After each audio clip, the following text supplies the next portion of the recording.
moment. A carnival queen, a gardener and a grandson remember Churchill, who died 50 years ago. Ken, tomorrow it will be 50 years since the death of Sir Winston Churchill, the country's wartime leader.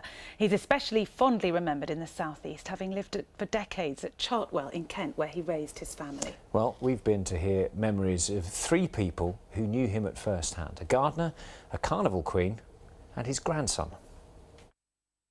I grew up at Chartwell. It was a Garden of Eden. It was a children's paradise. It was full of streams and lakes and hidden groves and grottos and amazing islands on lakes. All of them had been made by my grandfather. He was a very devoted and loving grandfather. He loved having his grandchildren around, providing they didn't whistle.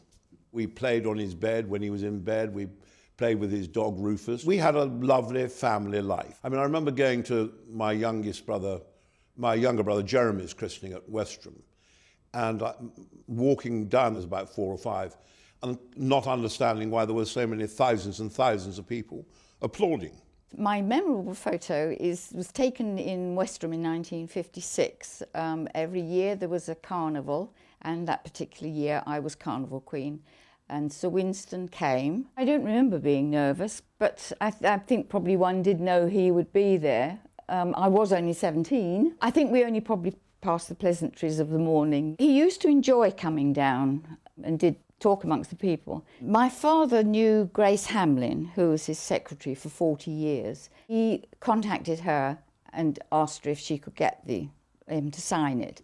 And it was a good 2 years before that photograph re-emerged, and he had signed it. There was an occasion one evening when there was a power cut and the lift didn't work in the house, and the nurse came to me and asked me and the policeman on duty if we could carry Sir Winston up to his bedroom in the chair. And we were very glad to oblige, so we did. And we eventually got him up the stairs, but quite a struggle if you know Chartwell at all.